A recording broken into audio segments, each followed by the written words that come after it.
Assalamualaikum warahmatullahi wabarakatuh.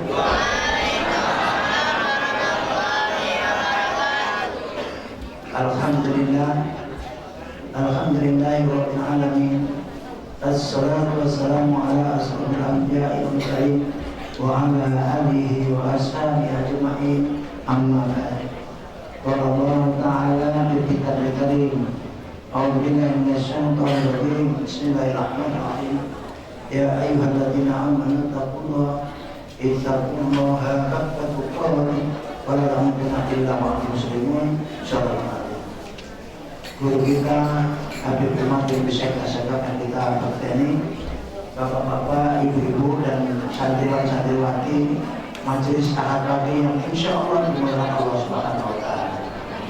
Salawat dan salam Allah mengucapkan kita Nabi besar Muhammad SAW.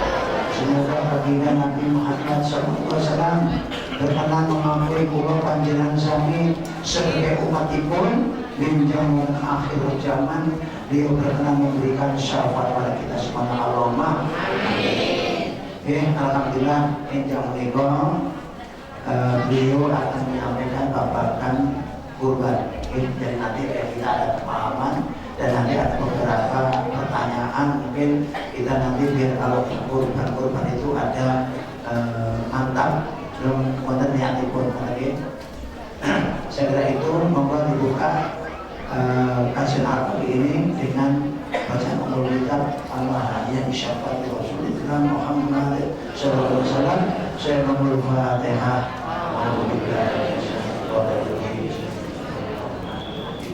Alhamdulillahirabbil alamin. Ar-Rahmanir Rahim. Maliki yaumiddin. Iyyaka na'budu wa iyyaka nasta'in. Ihdinas siratal mustaqim. Siratal ladzina an'amta 'alaihim ghairil maghdubi 'alaihim waladdallin. Matur nuwun. Assalamualaikum warahmatullahi wabarakatuh. Bismillahirrahmanirrahim. Assalamualaikum warahmatullahi wabarakatuh.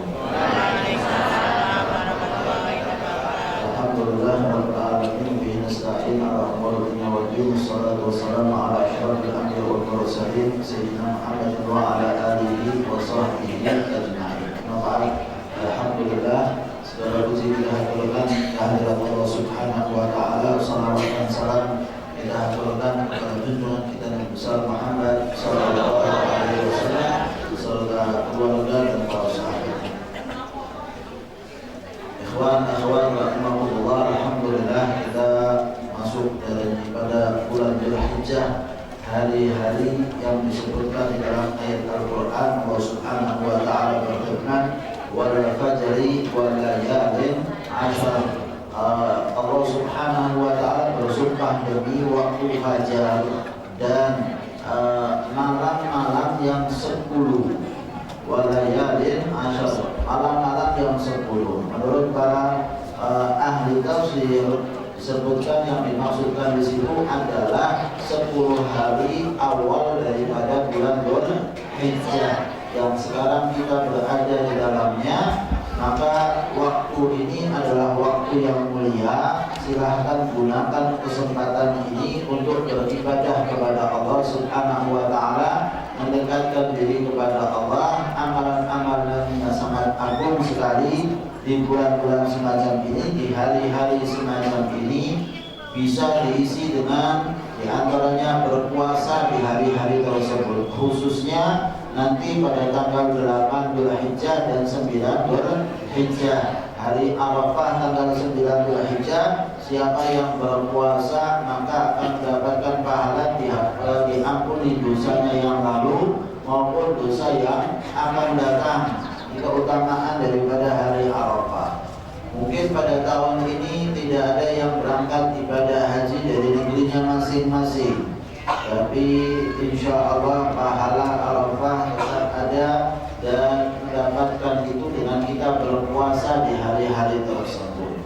Kemudian ikhwan rahimakumullah, dari sejak tanggal sekian awal bulan Dzulhijjah, maka disebutkan oleh para ulama, setiap kali kita melihat hewan-hewan ternak, maka sunnahnya kita baca takbir. Setiap kali kita melihat kambing, yang di situ sebagai hewan untuk kurban, sapi, kemudian kerbau, unta. Kalau lihat unta misalnya di sini, maka sunnahnya adalah membaca takbir setidaknya sekali.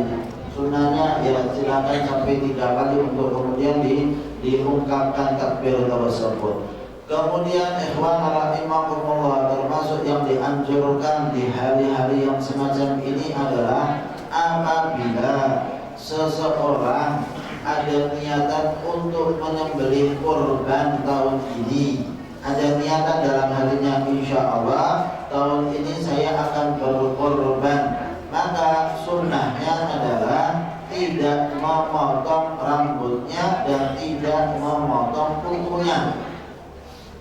Hukumnya apa? Hukumnya adalah sunnah, bukan wajib.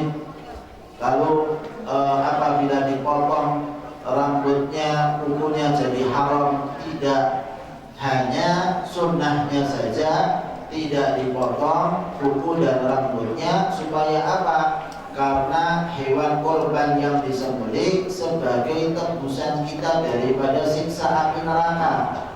Sehingga kepala dengan kepala, kaki dengan kaki, tangan dengan tangan, rambut dengan bulu, semacam itu, kukunya dengan kuku, sehingga kita terbebas daripada siksa api neraka dengan kita menyembelih korban tersebut. Kemudian ikhwan rahimakumullah, dianjurkan pada hari raya Idul Adha. Hari raya Idul Adha kita itu sunnahnya tidak makan terlebih dahulu, tidak minum terlebih dahulu dari sejak terbit fajar. Dari sejak terbit fajar sunnahnya imsak, bukan puasa. Imsak, menahan diri, tidak makan dan tidak minum sampai kapan? Sampai kita sholat Id. Setelah selesai sholat Id, baru sunnahnya kita makan, dan afdolnya makan dari hasil korbannya. Ya monggo tunggu sampai jam 1 siang. Rukun nanti apa istilahnya, makanan-makanannya, kondomnya. Maka ikhwan rahimakumullah, dalam hal ini seseorang hendaknya mengetahui apa yang ada di dalam hari-hari ini dan hari raya Idul Adha, keutamaan-keutamaannya, dan sunnah bagi kita untuk menghidupkan daripada malam hari raya dengan ibadah kepada Allah Subhanahu wa Ta'ala. Malam hari raya Idul Adha bukan kita senang-senang lalu lupa kepada Allah. Kita kan sunnahnya takbiran. Takbiran itu kan kita ingat Allah Subhanahu wa Ta'ala. Maka ikhwan rahimakumullah, jadikan malam hari raya adalah malam ibadah kita kepada Allah Subhanahu wa Ta'ala. Disebutkan di dalam hadis Rasul sallallahu alaihi wasallam, man ahya lailatal idi ahyallahu qalbahu yauma tamutul qulub. Siapa yang menghidupkan malam-malam hari raya, maka dia akan dihidupkan oleh Allah Subhanahu wa Ta'ala di hari di mana hati itu semuanya nanti akan mati.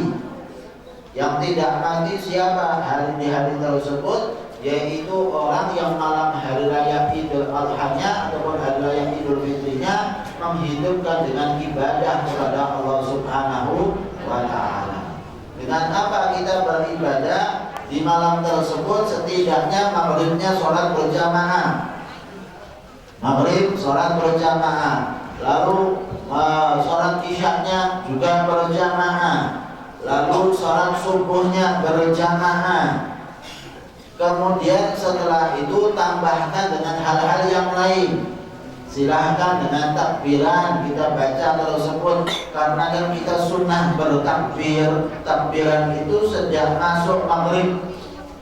Sejak masuk maghrib sudah mulai waktunya takbiran.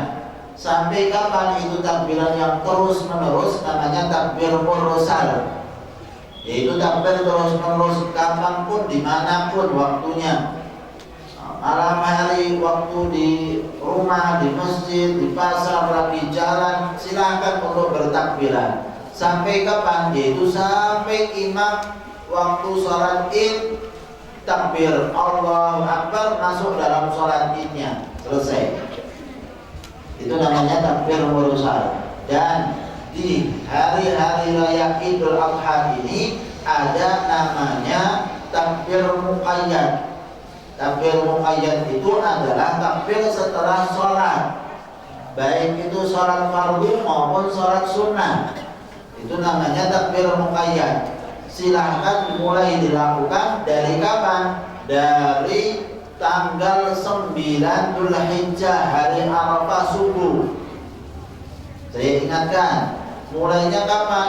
Mulainya dari tanggal 9 Dzulhijjah, hari Arafah subuh, sudah mulai ada takbiran tiap habis sholat, baik sholatnya itu fardu maupun sholatnya adalah sholat sunnah. Terus dilakukan sampai kapan? Sampai tanggal 13 Dzulhijjah.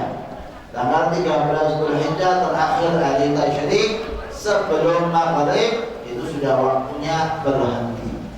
Maka ikhwan rahimakumullah, kalau habis sholat Idul Adha, maka sebelum khatib naik di atas mimbar untuk khutbah id, takbiran dulu.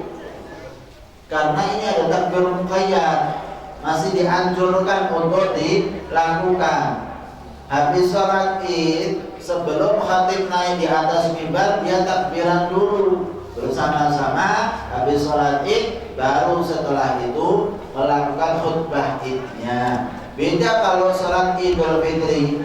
Kalau sholat Idul Fitri, habis khutbah apa sholat id, langsung mengerjakan khutbahnya tanpa ada takbiran, karena dia berhenti di situ, selesai dengan sholat id. Sedangkan untuk hari raya Idul Adha ini ada namanya takbir muqayyad terus menerus sampai tanggal 13 Dzulhijjah. Baik sholatnya sholat fardu maupun sholat sunnah, tetap saja dianjurkan kita membaca takbiran. Maka usahakan kita hafal lah, usahakan kita hafal daripada takbiran tersebut. Gak bisa semuanya, jadi ambil sebagian gitu.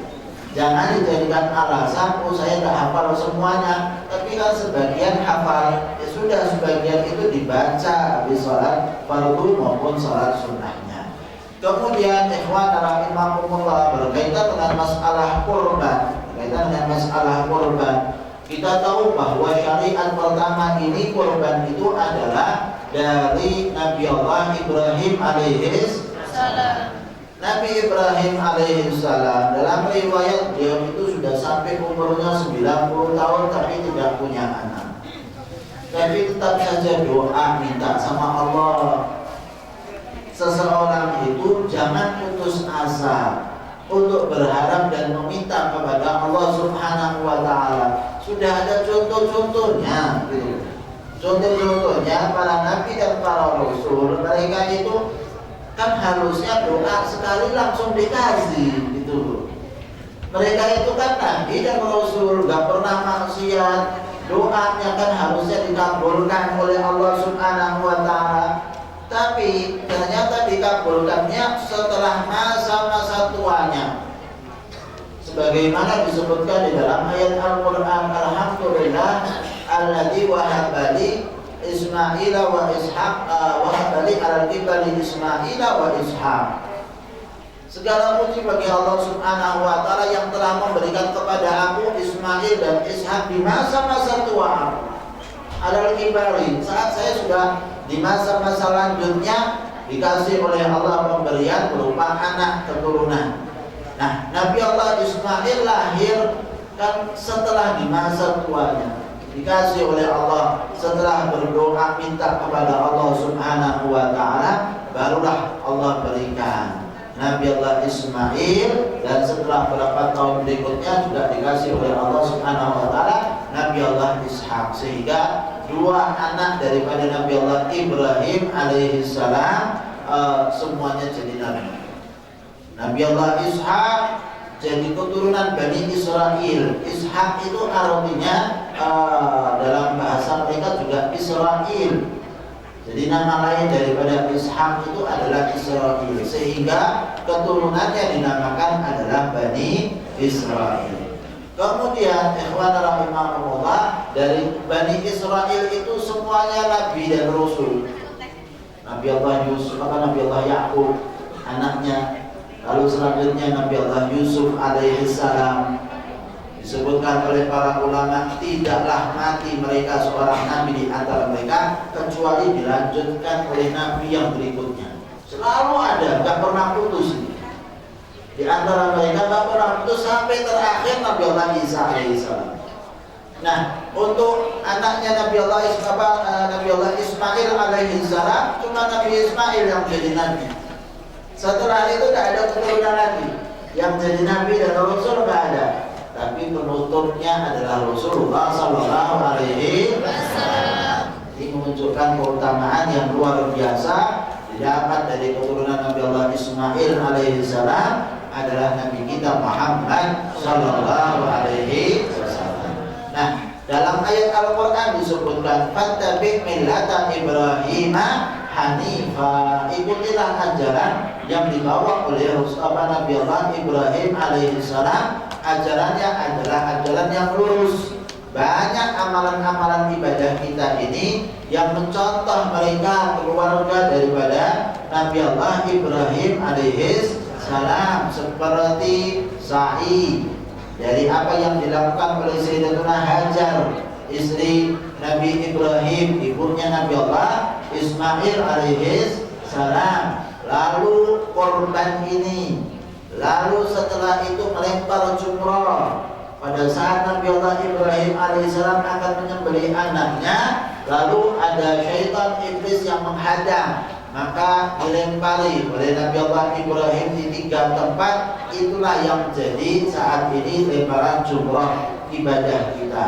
Lalu setelah itu juga Ka'bah yang dibangun oleh Nabi Allah Ibrahim alaihissalam tidak lain menjadi kiblat kita umat Muhammad Sallallahu Alaihi Wasallam. Nah, ikhwan rahimahumullah, kita ikuti daripada keutamaan yang ada, di mana Allah Subhanahu Wa Taala wahyukan kepada Nabi Allah Ibrahim melalui mimpi setelah masa menunggu anak. Dan sebayangkan itu 90 tahun nunggu punya anak keturunan.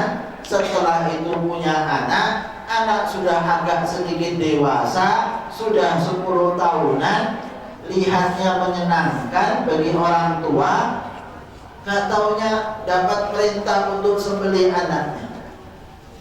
Maka Nabi Ibrahim itu dianggap sebagai Khalilullah. Khalilullah itu kekasihnya Allah. Kekasih itu sangat dekat sekali dengan Allah. Maka Anda dapatikan bahwa Rasulullah Shallallahu Alaihi Wasallam dalam peristiwa Isra dan Mi'rajnya mendapati Nabi Ibrahim di mana? Nabi Ibrahim di langit ke-7, di mana dia berada, bersandar ke Baitul Ma'mur. Baitul Ma'mur itu Ka'bahnya di langit. Kalau Ka'bahnya di bumi ini yang ada Ka'bah di langit, para malaikat masuk di dalamnya sebanyak 70.000 malaikat setiap harinya. Dan kalau sudah masuk dikasih kesempatan 1 hari tok ada di dalam tersebut, keluar nggak balik lagi sampai yaumul qiyamah. Tapi setiap hari yang masuk 70.000. Dari sejak awal penciptaan alam semesta ini terus masuk di dalamnya 70.000, gak balik lagi ke situ kecuali nanti yaumul akhir habis. Berarti banyak sekali tentaranya Allah Subhanahu wa Ta'ala. Maka ikhwan rahimahumullah, Nabi Ibrahim alaihissalam dari ketinggian derajatnya di sisi Allah Subhanahu wa Ta'ala berada di paling tinggi daripada para nabi dan para rasul, bersandar di Baitul Ma'mur.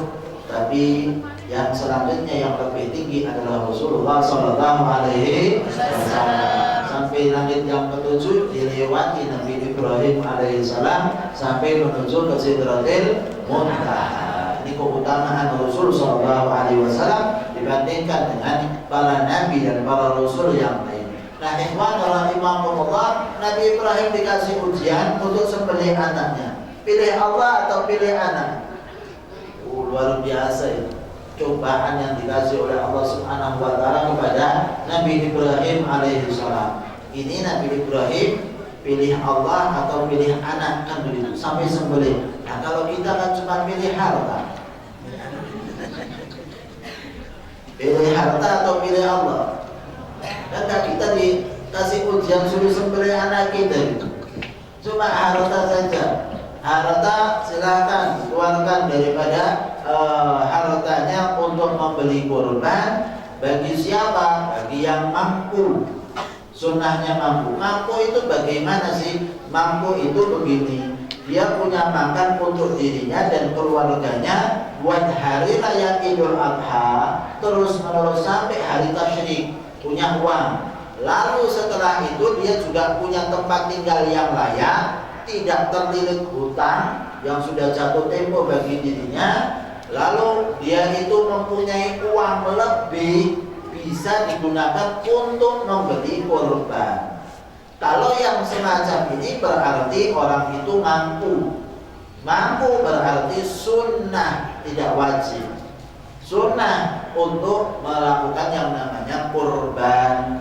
Sunnah hukumnya sunnah muakkadah yang sangat ditekankan sekali untuk dikerjakan. Kalau ditinggalkan bagaimana? Makruh. Orang kaya mampu tapi tidak mau mengeluarkan uang untuk kurbannya, maka hukumnya adalah makruh bagi orang tersebut. Kemudian ikhwan rahimahumullah, penyembelihan kurban ini hendaknya dilakukan dari sejak hari raya Idul Adha tanggal 10 Dzulhijjah, setelah sholat Id. Waktunya adalah setelah sholat Id. Sampai kapan? Sampai daripada hari tasyrik tanggal 13 Dzulhijjah, sebelum maghrib. Dia sembelih sebelum maghrib, dibagikannya besoknya tidak apa-apa. Yang penting adalah penyembelihannya. Penyembelihannya adalah di waktunya, mau dibagikan nanti setelah tanggal 13 Dzulhijjah masih diperbolehkan. Nah, ikhwan rahimakumullah, sebagaimana disabdakan oleh Rasulullah SAW bahwa amalan yang paling utama dilakukan di hari raya Idul Adha adalah iraqatud dam. Dalam hadisnya seperti itu. Iraqatud dam itu adalah penyembelihan kurban hingga netes darahnya. Maka jangan dijadikan mentahnya. Ini sekarang corona lah, sampai kasih daging, kasih sembako saja, kasih sembako, kasih uangnya, kasih mentahnya. Saya berapa beli kambing, kambingnya 2 juta, 2 juta setengah, sudah uangnya saja kita bagi-bagi sama fakir miskin. Gak bisa. Ini amalan yang namanya kurban. Kurban itu ada ketentuannya, penyembelihan hingga neteskan darah itu yang paling utama. Tidak bisa pula kita beli daging, kan begitu. 2 juta setengah ini tak beli no daging, tak beli no kambing, tak beli no daging. Saya beli daging lalu bagi-bagi begitu saja, nggak bisa. Harus di sini adalah kambingnya lalu disembelih, itulah yang dinamakan kurban. Kan disebutkan dalam satu hadis ketika Rasulullah SAW jalan menuju sholat Id, Rasul mengatakan sesungguhnya yang namanya kurban, kata Rasulullah SAW, adalah orang yang sholat Id lalu dia itu menyembelih kurbannya. Artinya waktunya kurban itu adalah setelah sholat Id. Barang siapa, kata Rasulullah SAW, yang melakukan penyembelihannya sebelum sholat Id, maka dalam hal ini hanya lahun tasaddaqa bihi, itu hanya daging yang dia sedekahkan, bukan namanya kurban. Padahal dia sembelih kambing itu, cuma belum waktunya. Dia sembelih misalnya pagi-pagi, habis waktu subuh, sebelum subuh dia sembelih, tidak dapat pahala kurban. Yang namanya pahala kurban adalah setelah subuh sampai waktu isyraq, waktunya daripada khutbah sholat id, disitulah baru waktunya. Tetapi kalau dia itu melakukannya adalah sebelumnya, tidak sah. Nah, sahabat tadi yang ikut bersama dengan Rasul mengatakan, ya Rasulullah, tadi pagi saya sebelum sholat subuh sudah sembelih kambing. Saya kira hari ini hari Id, orang mau cepat-cepat mau makan, maka saya sudah siapkan sebelumnya. Saya sembelih sebelum subuh. Bagaimana? Kata Rasul sallallahu alaihi wasallam, tak bisa. Itu hanya daging saja yang kamu sedekahkan kepada keluarga kamu. Maka sahabat tadi minta sama Rasul sallallahu alaihi wasallam, ya Rasulullah, saya di rumah saya itu ada kambing, anak kambing, belum cukup umurnya. Bagaimana saya bisa nggak kurban dengan itu? Kata Rasul sallallahu alaihi wasallam, buat kamu bisa, tapi tidak bisa buat yang lain. Dikasih kekhususan oleh Rasul sallallahu alaihi wasallam, kamu bisa. Kenapa? Gelor kesian tadi sudah sembelih kambingnya sebelum waktunya, dia nggak tahu ketentuannya, maka dikasih kekhususan oleh Rasul sallallahu alaihi wasallam bahwa pada hari itu dia boleh sembelih anak kambing walaupun umurnya belum cukup, tapi dianggap sebagai korban. Berarti apa? Berarti ada ketentuannya. Kambing yang bagaimana bisa dinyatakan sah untuk korban, kan begitu. Kambing yang sudah cukup umurnya diantaranya kan semacam itu. Ada kambing kibas, ada kambing kacang. Kambing kibas itu umurnya 1 tahun atau sebelumnya sudah poel uli. Kalau kambing kacang umurnya harus 2 tahun. Sapi harus 2 tahun, kerbau 2 tahun. Maka itu ketentuan untuk kambingnya, hewan ternaknya tidak bisa pakai hewan ternak yang lain. Tidak bisa pakai burung dara. Terus di rumah punya itu mau sembelih kurban, tidak bisa dalam hal ini. Nah, ikhwan dalam imamullah juga dalam hal ini kambingnya, hewan ternaknya tidak cacat. Syaratnya adalah tidak cacat. Cacat itu apapun, matanya nggak kelihatan satu, buta, atau dia punya penyakitnya yang istilahnya mengurangi daripada dagingnya, seperti penyakit gatal, ya, itu termasuk diantaranya yang parah lah bagi kambing tersebut, sehingga kan dia sibuk dengan penyakitnya, akhirnya nggak banyak makan dia. Mengurangi daripada dagingnya itu tidak boleh. Atau memang terpotong, bagian tubuhnya ada yang terpotong, telinganya hilang separuh, ekornya hilang separuh, maka itu tidak boleh. Karena apa? Ini sesuatu yang bisa dimakan, hilang, nggak boleh. Tapi kalau luka saja nggak apa-apa. Ada kena terpotong tapi tidak hilang, itu masih diperbolehkan.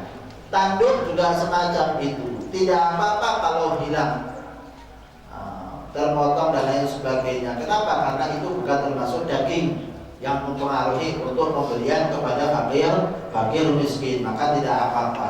Nah, bagaimana apakah kambingnya jantan atau betina? Boleh. Kambingnya jantan boleh, betina tidak apa-apa, silahkan. Tapi kalau betina tidak boleh dalam keadaan hamil. Karena apa? Karena mengurangi tadi dagingnya. Adanya janin mengurangi daging daripada si induknya, maka tidak diperbolehkan dengan kambing yang dalam keadaan hamil. Kalau misalnya disembelih ternyata dia itu hamil, ya berarti tidak sah. Itu hanya daging saja sedekah, bukan kurban. Nah, ikhwan rahimakumullah, afdalnya jantan. Rasul sallallahu alaihi wasallam sembelih kurbannya, dua kurbannya semuanya jantan bertanduk. Itu yang dilakukan oleh Rasul sallallahu alaihi wasallam. Dan ketika Rasul sallallahu alaihi wasallam kurban dengan dua kambing tersebut, beliau menyatakan hadali wali ahli, ini adalah untukku dan untuk keluargaku, kata Rasul sallallahu alaihi wasallam. Yang satu Rasul sallallahu alaihi wasallam mengatakan hadali wali ummati, ini adalah untuk aku dan untuk umatku, kata Rasul sallallahu alaihi wasallam. Jadi yang satu dihadiahkan untuk keluarganya, yang satu dihadiahkan untuk umatnya. Dari hadis ini, perhatikan ini, kan kita tahu satu kambing itu buat satu orang. Satu kambing buat satu orang. Kalau kita urunan 10 orang buat beli satu kambing, itu tidak sah. Itu hanya daging saja, sedekah. Karena ketentuannya adalah satu kambing untuk satu sapi. Satu sapi maksimal adalah untuk 7 orang. Tidak boleh lebih daripada itu. Maka yang biasa terjadi adalah di sekolah-sekolah iuran-iuran misalnya, maka itu tidak dinamakan sebagai kurban. Itu hanya pembelajaran saja, sedekah saja, tidak bisa disebut sebagai kurban. Nah, ikhwan rahimakumullah, pada pembahasan tadi Rasulullah buat keluarganya, buat bareng-bareng atas nama bersama. Tidak, itulah yang disebut menghadiahkan pahala. Kurbannya karena untuk satu orang buat Rasul sallallahu alaihi wasallam, tapi Rasul sallallahu alaihi wasallam menghadiahkan pahala. Buat siapa? Pertama buat keluarganya, yang kedua buat kita umatnya. Berarti Rasul menghadiahkan pahala. Bolehkah Rasulullah mengerjakan kok? Berarti itu tuntunannya dari Rasul sallallahu alaihi wasallam. Boleh bagi kita menghadiahkan pahala. Kita sembelih kambing, memang itu niatan buat diri kita sendiri, tapi kita hadiahkan pahalanya buat orang lain. Kita hadiahkan buat orang yang sudah meninggal dunia, orang tua kita, silahkan. Buat siapapun, bahkan Anda lihat di sini Rasul menghadiahkannya buat umatnya. Kita itu berarti sudah dapat pahala kurban gitu dari Rasul sallallahu alaihi wasallam. Dan pahala kurbannya Rasul sallallahu alaihi wasallam pasti diterima oleh Allah Subhanahu wa taala, pasti sampai kepada kita itu hadiah daripada kurban yang diberikan oleh Rasul sallallahu alaihi wasallam buat kita. Ini simpanan dari Rasul sallallahu alaihi wasallam untuk selamatnya nanti di hari akhir melalui pahala kurban yang diberikan oleh Rasul sallallahu alaihi wasallam kepada kita. Semoga kita bisa membalas jasa Rasul sallallahu alaihi wasallam. Amin Allahumma amin. Ikhwan rahimakumullah, ketentuannya satu kambing tadi kita sembelih, niatnya jangan lupa. Niat jangan lupa, hadirkan niat tersebut. Saya niat nawaitu sunnatal udhiyah lillahi ta'ala. Saya niat untuk sunnah kurban. Saya niat untuk sunnah kurban karena Allah Ta'ala diniatkan di dalam hati. Kapan meniatkannya? Bisa saat pemberian uangnya, bisa saat membeli kurbannya, sudah kita lihat, kita niati, silakan. Afdalnya pas waktu penyembelihan, sunnahnya kita hadir pada waktu penyembelihan. Rasul sallallahu alaihi wasallam sampai menyuruh Sayyidatuna Fatimah Zahra putri Rasul sallallahu alaihi wasallam untuk keluar menyaksikan daripada penyembelihan kurban, karena memang sunnahnya kita hadir. Sunnahnya kita hadir, kita lihat. Maka di situ kan kita niat daripada penyembelihan kurban tersebut, nawaitu sunnatal udhiyah. Nah, setelah dipotong, ya, maka bagaimana? Maka minimal dari satu kambing kurban tersebut harus diberikan kepada fakir miskin minimal sebagian. Sebagian itu berapa? Nggak ada ketentuannya berapa. Anda taruh misalnya satu kambing ini satu ya pegangan begini, lalu Anda berikan kepada fakir miskin, boleh. Tapi yang paling afdal semuanya dibagikan fakir miskin. Mau Anda ambil sebagian, monggo silahkan, boleh. Itu juga termasuk sunnah. Anda mau ambil sebagian, di antaranya apa yang Anda suka Anda ambil. Tapi jangan kabeh. Enggak sambil, kepala, apalagi semuanya artinya pun ya. Itu namanya cuma titik potong saja ini. Kemudian ikhwan rahimahumullah, berkaitan dengan kambing atau daging yang diterima oleh fakir miskin. Kita pertama dalam hal ini tidak boleh menjual hasil daripada kurban. Kita yang berkorban kan berarti kita ini orang kaya, karena kita termasuk yang korban.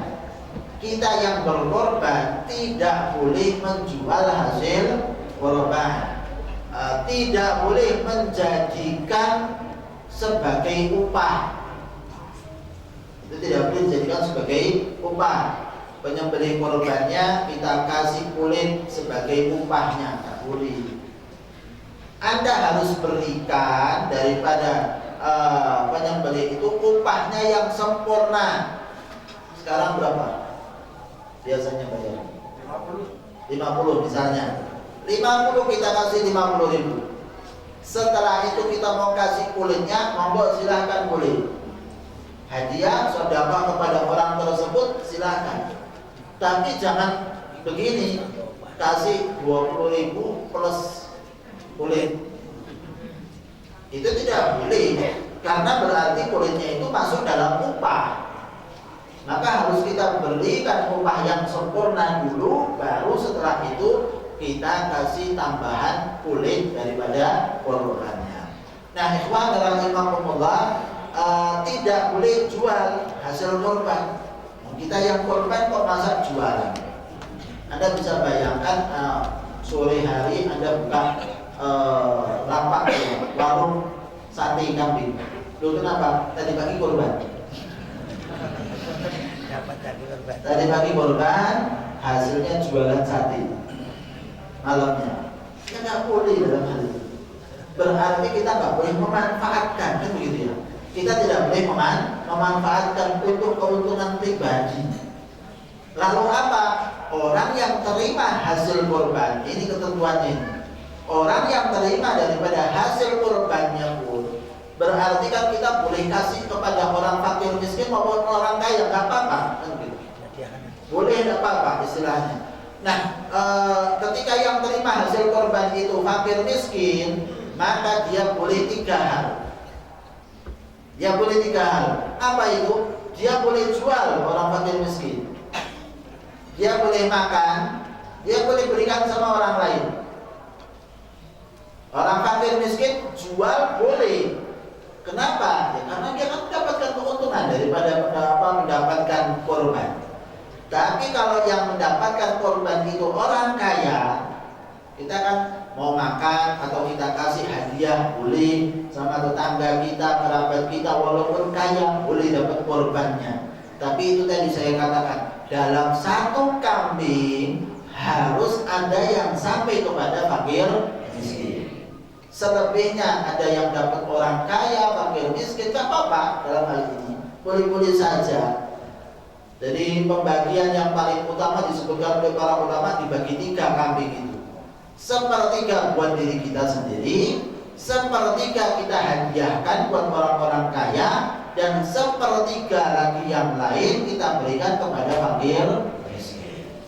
Itu paling utama pembagiannya dalam hal ini. Silakan untuk dilakukan. Nah, bagi orang kaya punya haknya cuma 2 saja.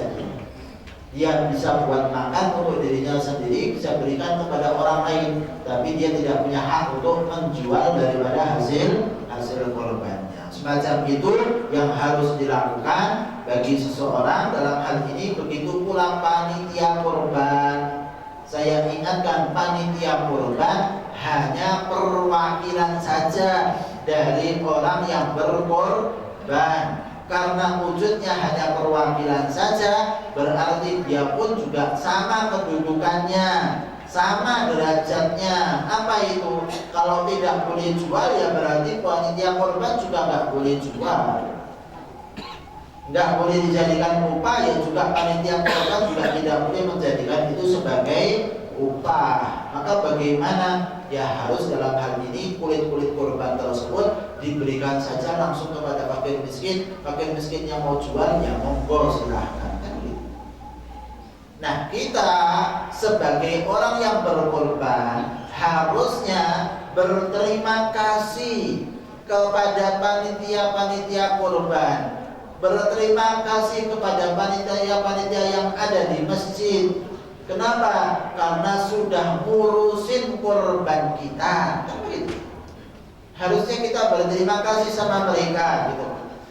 Kenapa? Seharusnya korban itu adalah kita sembelih di rumah kita sendiri, kok di masjid. Harusnya dulu-dulu itu orang semuanya sembelih korbannya ya di rumah masing-masing, gitu. Ada di rumah masing-masing, monggo silahkan. Kambing itu ada harus rawat setiap harinya sampai waktunya disembelih, kan begitu. Lalu setelah itu Anda potong-potong sendiri, Anda bagi-bagikan sendiri kepada fakir miskin. Itu kan susah. Anda kan merasa kesusahan, bau di rumah, maka caranya dikasih ke masjid, kasih ke panitia-panitia korban. Berarti Anda harus bayar itu upah penyembelihan dan lain sebagainya. Kalau takmir masjid, panitia korban minta ketentuan, kalau siapa yang mau nitip korbannya di sini bayar misalnya 100.000, ya Anda harusnya bayar itu uangnya. 100.000 plus lain-lain sebagainya wis kasih. Alhamdulillah ada yang ngurusin korban kita. Padahal habis itu kita nanti minta sampilnya ya jangan lupa, hatinya ya jangan lupa, kepalanya ya jangan lupa. Wah, ada. Kan satu kemudahan dikasih, ada panitia korban ini semua. Berarti jangan bakhil-bakhil kita ini untuk bayar gitu. Wajar kita itu mintain upah sekian dan sebagainya untuk ngurusin. Daripada pemotongan korbannya bagikan kepada orang lain, kita bersyukur ada harus semacam ini. Wajar kalau kita bayarkan sesuatu kepada mereka. Saya kira itu apa yang kita bahas. Mungkin kalau ada yang mau ditanyakan dari ikhwan semuanya, fadhol silahkan. Untuk Bapak Ibu sekalian, nanti kalau ada pertanyaan setelah ini ada pertanyaan, Anda bacakan dulu. Kalau nanti sama, ya nggak sama ditanyakan. Tapi kalau nggak sama, bisa ditanyakan berarti. Oke. Mohon penjelasan dari Habib. Yang pertama, ada yang punya pemahaman karena haji tahun ini tidak berangkat ke tanah suci, maka pelaksana kurban ada yang memahami tidak melaksanakan. Mohon dijelaskan nanti. Jadi maksudnya ini, kalau haji kurban itu maksudnya. Yang kedua, beberapa bagian untuk yang hak kurban, selama ini orang yang kurban sapi ada 7 orang. 7 orang itu haknya yang dibagikan yang selama ini sampil 1 plus daging ati. Apakah itu terlalu banyak atau ini mau dijelaskan dulu. Yang ketiga, barangkali tidak dijelaskan tadi, bolehkah panitia kurban mendapat jatah dari daging kurban termasuk untuk mengambil sebagian dimasak untuk makan siang? Mohon dijelaskan.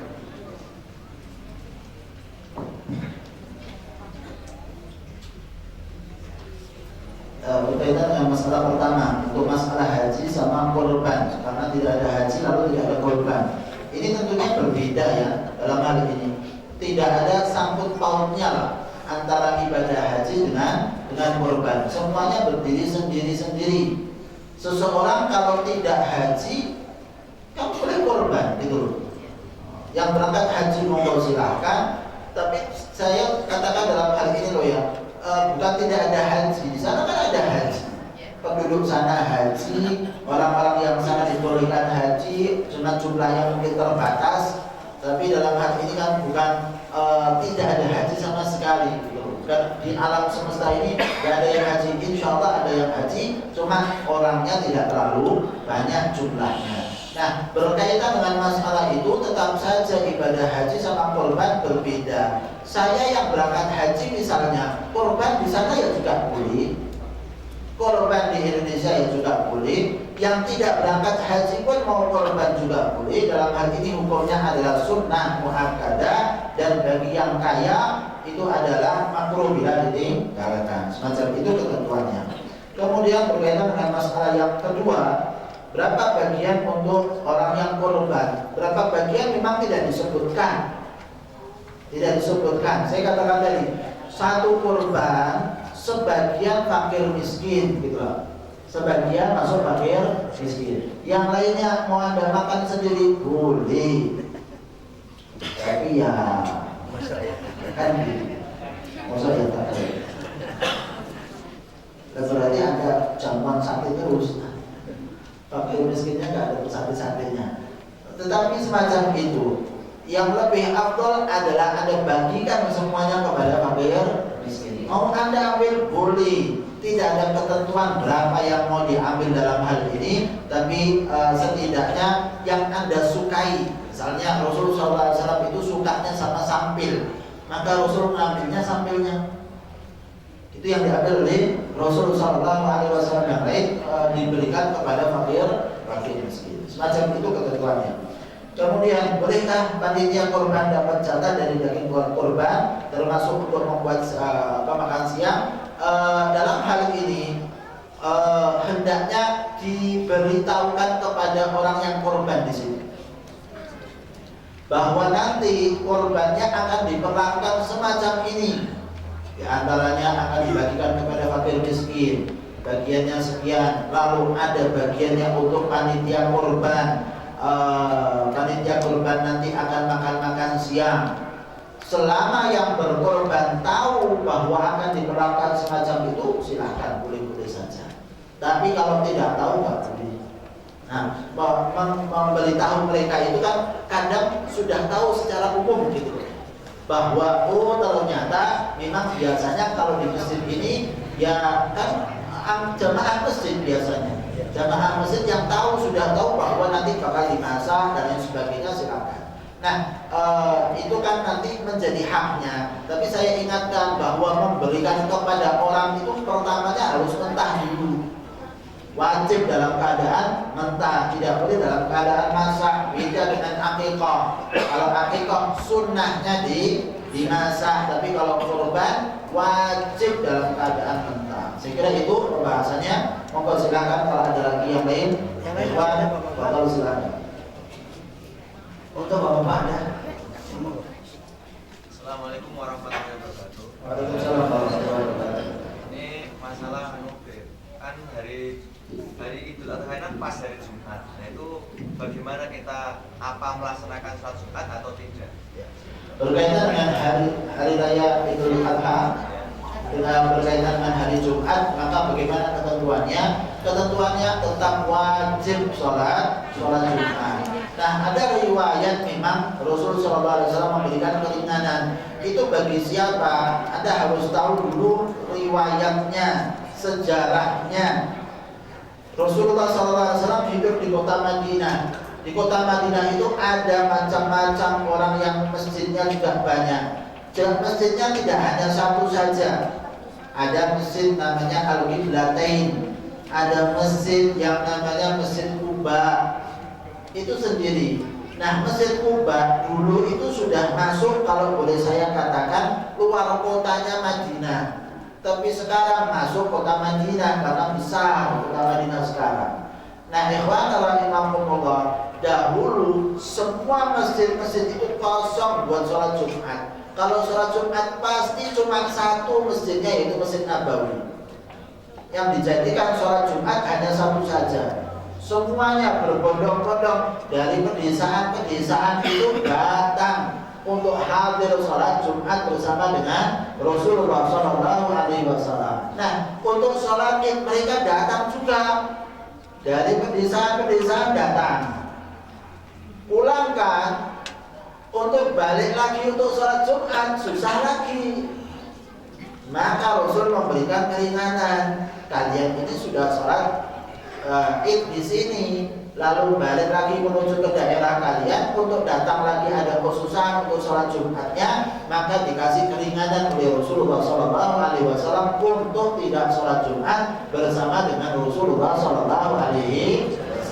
Tetapi kita ini kan beda keadaannya. Sekarang Anda walaupun di desa, ya di tempat Anda sendiri, kampung juga ada sholat Jumat. Maka dalam hal ini tetap saja sholat Jumat wajib untuk dikerjakan walaupun memang bertepatan dengan hari raya Idul Fitri maupun hari raya Idul Adha. Ada lagi yang lain tadi? Masih ada lagi Bapak? Monggo silakan. Tanya Pak, itu umpamanya kurban itu sapi itu sebetulnya orang satu toh. Ini urunan yang tapi yang maju satu tahun belakang yang satu lagi itu boleh nggak Pak? Untuk sapi tadi kan saya katakan bahwa maksimal 7 orang. Ya Pak, betul. Umpamanya satu orang itu ini urunan orang dua. Yang maju namanya si A, nanti tahun belakang urunan lagi namanya si B. Boleh kan? Boleh. Tapi apa? Artinya memberikan itu berarti saya berikan uang saya kepada fulan teman saya untuk dijadikan akhirnya nama korbannya dia. Kemudian tahun berikutnya dia memberikan uang itu kepada saya untuk dijadikan korbannya atas nama saya. Silahkan dalam hal ini boleh selama tidak merasa hitung-hitungan. Karena harga kambing ataupun harga sapi tahun yang sebelumnya dengan tahun berikutnya kan berbeda dalam hal ini. Dulu urunannya misalnya 10 juta, 10 juta. Sekarang harus 11 juta atau 12 juta. Maka kan ketika bertambah tidak ada yang saling merugikan. Mau dengan keikhlasan masing-masing tidak apa-apa. Tapi kalau dipaksakan itu yang tidak boleh. Dulu kan sudah saya kasih uang sama kamu 10 juta untuk korban kamu. Sekarang kamu harus kasih sama saya 12 juta. Kalau nggak bisa saya nggak mau. Nah, ini ada pemaksaan tidak diperbolehkan. Semuanya atas kerelaan, monggo-monggo saja, boleh-boleh saja. Sehingga itu. Ada lagi yang lain? Silakan Pak. Waalaikumsalam warahmatullahi wabarakatuh. Bagi yang berkorban disunahkan tidak potong rambut dan rambut itu mulai kapan sampai kapan? Mulai dari tanggal 1 Dzulhijjah, begitu masuk tanggal 1 Dzulhijjah tidak potong rambut, tidak potong kuku. Bagi orang yang sudah niat untuk mau korban tahun ini. Sampai kapan? Sampai hewannya disembelih. Mau disembelihnya tanggal 10 Dzulhijjah, sampai situ sudah mulai. Kalau dia mau sembelihnya tanggal 13 Dzulhijjah, dia tunggu sampai tanggal 13 Dzulhijjah sampai korbannya disembelih. Kalau misalnya dia punya korban banyak, tahun ini saya potong 5, maka salah satu yang disembelih sudah boleh untuk dia potong kuku dan potong rambutnya. Sehingga itu ada lagi yang lain? Masih ada Bapak? Ibu-ibu? Ibu? Ya, monggo. Pahalanya dihadiahkan untuk keluarga atau yang sudah meninggal itu baiknya dalam niat atau diucapkan waktu penyembelihan. Setelah penyembelihan dan lain sebagainya diucapkan dengan lisan dan dihadirkan dengan hatinya bahwa dia hadiahkan pahala korbannya untuk misalnya orang tua saya yang sudah meninggal dunia, untuk siapapun yang dia mau sebutkan, ustadznya, gurunya, masyayikhnya, dia pernah belajar dengan mereka, monggo silahkan dalam hal ini diperbolehkan. Setelah disembelihkan, setelah sembelih baru diniatkan untuk dihadiahkan kepada mereka. Setelah amalan. Masih ada Bu? Oh, cekap ya? Oh, masih. Ya, oh, monggo. Waalaikumsalam warahmatullahi wabarakatuh.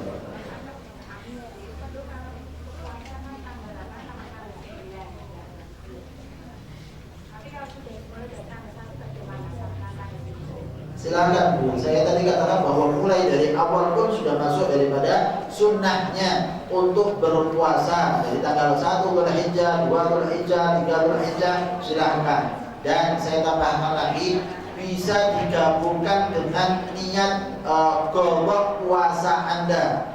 Misalnya para wanita dulu ada masa haidnya di masa bulan puasa, maka bisa dibarengkan sekalian supaya qada sama pahala sunnah puasa. Niatnya di malam hari, nawaitu qada Ramadan, nawaitu Ramadan an qada Ramadan. Saya niat puasa esok hari untuk qada Ramadan, dan ditambahkan di situ sunnah puasa hari-hari Dzulhijjah, bulan Dzulhijjah. Lalu kemudian kalau di hari Arafah, yang kita sebutkan hari Arafah, tanggal 4 Dzulhijjah itu hari Tarwiyah, kita sebutkan puasa di hari Tarwiyah. Ditambahkan dengan puasa niatnya puasa sunnah, boleh.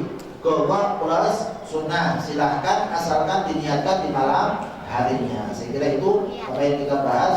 Semoga Allah berikan kepada kita ilmu yang bermanfaat, ilmu yang mendekatkan diri kita kepada Allah Subhanahu wa taala, menjadikan kita sebagai orang-orang yang dicintai Allah Subhanahu wa taala. Kita yang Rasul sallallahu alaihi wasallam di akhir usia kita dalam keadaan husnul khatimah. Amin amin ya rabbal alamin. Sallallahu alaihi wasallam wa ala alihi wasallam. Alhamdulillahirabbil